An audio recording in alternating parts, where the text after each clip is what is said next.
Excuse me. Good morning, everybody. How y'all doing? This your boy Rob Thomas Jr. and this is the real news behind the news. Yeah, today is Saturday, y'all. February 22nd. Here in Shreveport, Louisiana. Y'all forgive me, man.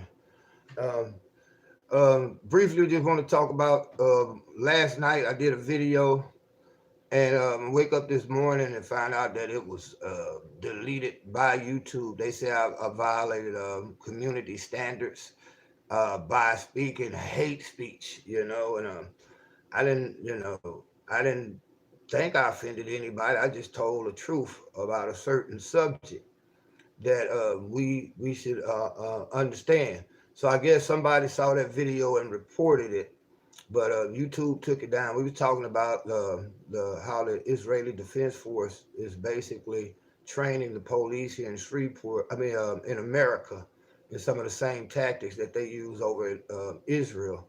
But again, I guess somebody complained about that video. YouTube took it down. So just want to let y'all know if y'all see that go and look at the video. When you're scrolling down the video, you see that video was removed. That's what happened.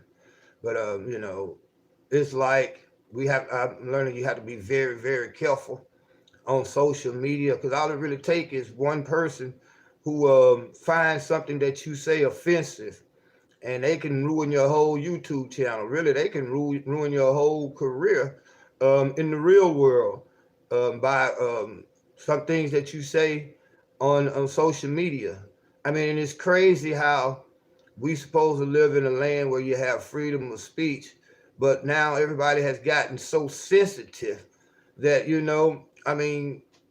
say the slightest little thing, and you can ruin your whole, like I say, your whole career. So I'm gonna be a little bit more cautious when I do these type of videos. What I really want to do is get my blog podcast back up and going. Once hopefully I can try to get it set up next week. I got to get this phone turned back on, but yeah, I'll need the phone for the podcast. But if I get my podcast going back up, I can say those things. I have a little bit more freedom to do subjects like the one I did yesterday, and without having fear of being targeted for removal. So they gave me a warning. I don't think it was a strike because here on YouTube they give you 3 strikes and then they shut your whole channel down. So I'm going to continue to keep it real. I'm going to continue to talk about real subjects, real life subjects that I feel that we as people really need to hear. But again, I'm going to have to be a little bit cautious on how I go about approaching those subjects. Um, and again, to whoever complained, I apologize if I offend you, but the truth is what it is, man. I mean, come on now, are you that sensitive that you found what I was saying so offensive? You didn't make a comment about it or leave a comment. Why not leave a comment first? And then we can have a dialogue. But to just try to shut somebody down just because you don't agree with what they say, I mean, that's bullshit. I'm just be real. And again, I'm not deliberately ever setting out to offend anybody, but if I do say something that offends you, I mean, it's not me that has the problem. It's you and your little fake world. So again, that's what happened with that video. I'm gonna try to get up and do another video. There's a couple of more subjects that I wanted to talk about. I know it's Saturday morning, a lot of people still sleep, so I'm gonna wait till probably about noontime here, Central Standard Time here in Shreveport, and we're gonna, talk about a couple of. Matter of fact, we're gonna talk about that free speech. But I got to get up and go fix my son some breakfast right now. I just wanted to let y'all know, man, that we're gonna talk about this a little bit more at noontime. Hopefully, we can get a couple more people to watch and chime in what y'all think on the issue of I guess you could call them sensitive people. Man, I must have missed that video. Yeah, it was a pretty deep video. It was getting a lot of attention yesterday, and then like I said, I woke up this morning and had a notification that YouTube somebody found it offensive, and they reported it actually as hate speech, and I said nothing um, in that video. Now I might have said said a few words that people could find offensive. Like when I said fake Jews, I don't even know if I said that because I can't, like I said, I can't go back and look at the video. They took it down, but again, if I offended somebody, hey, it is what it is. I'm not. I apologize, but the truth is what it is. But yeah, we're gonna try to, Mr. Jack. Thanks for watching, man. We're gonna come back a little bit later and talk about it more in depth. Probably around about noontime, and I'll see if I got that video hooked on my DCI, and I'll put it up on my Facebook page, and hopefully we can get that video shared. Uh, I know Will. Okay, what you know about that subject, Mr. Jack? It's a subject that we really need to know, but the average American has no clue that this is what's going on. Our police are being trained by the IDF, and we wondering why our people are being treated like they're being treated.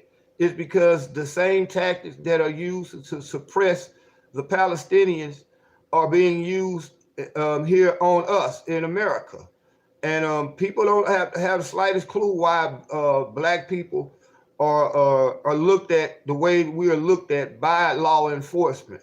And it's a subject again that needs to be talked about. Maybe I should go about it in another way or be less aggressive when I talk about it.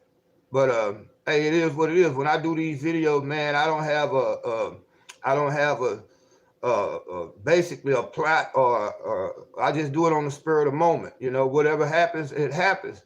I try to be aware of a lot of the cursing and stuff, but y'all should see me when I be on Facebook, man. I go hard in the paint on Facebook, but I'm learning on YouTube. If I want this channel to be a success, I have to be more mindful of how I say what I say. I'm not going to change what's in my mind, what's in my heart, or what I say, but I understand that I could say things in a different way. So again, we'll come back at noontime. I need to try to get a couple of things taken care of, mainly go in here and fix this little big head son of mine some breakfast. And we're gonna return. We're gonna talk about it a little bit more. But until then, hey, y'all catch me at 12 o'clock noon. I'll be coming hard in the paint. Y'all be blessed. The money training. Well, we might well talk now. The money training and the weapons. Yes, sir. I mean, I'm gonna just be real. I'm gonna go ahead and talk about it anyway, but I'm gonna be mindful. What we have to understand is that our government here in America gives the Israeli government at least $1 billion a year for weaponry. Now, what happens is they are one of the leading weapons makers on the planet, and a lot of their weapons, they test them out on the Palestinians, literally. Like what they do, like if they make a new tear gas canister that they want to sell to other countries and other entities, they gonna test those weapons out on the Palestinians. Whenever the Palestinians, right now the Palestinians have the right of return going on, whereas they were guaranteed the right to eventually return to their land once they was displaced, once the nation of Israel was created. So for the last 2-3 years, those cats been over there, protesting. I mean, legitimately and legally and peacefully for what was rightfully taken from them. So now the IDF, they make a tear gas canister, a brand new model of tear gas canister, and they test it out on the battlefield, literally against a bunch of unarmed people. And we have to understand that when you look at, let's look at protests here in America. All right, let's go back and look at this. Look at the heavily militarized police here in America right now. When these cats come up now, man, they looking like soldiers. And that's another way of the United States government getting around posse comitatus, which was legislation passed back in the 70s, saying that the United States military cannot operate inside the United States on the United States soil. So how do they get around it? They start heavily militarizing your police. Now, notice how your police officers' uniforms then changed over the years. Again, your police officers look like soldiers now because they're so heavily militarized. Let the jump out boys come in and kick your door in. They coming in looking like a military unit. They don't look like the regular police anymore. And these training and these tactics, the training and the tactics that they're using comes from overseas, the IDF. I mean, it is what it is. It's the truth. And that's not hate speech. That's just reality.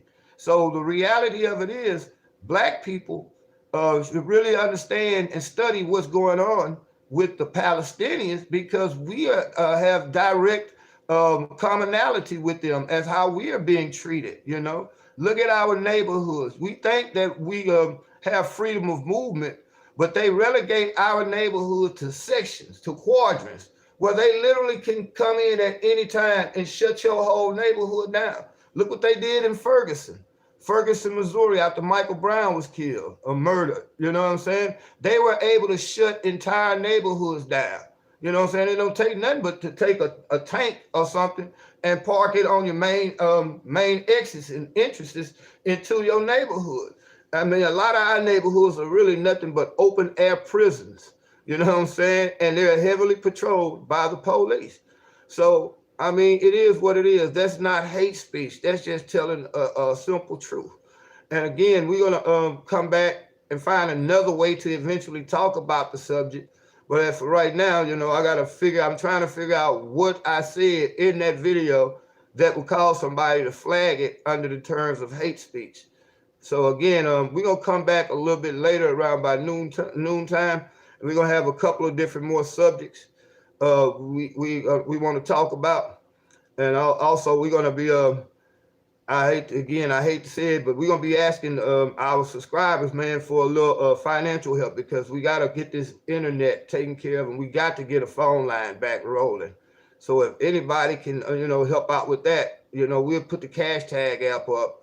But yeah, we definitely, have to humble ourselves today and ask our subscribers for a little help. Unlike a lot of YouTubers I see who constantly asking their subscribers.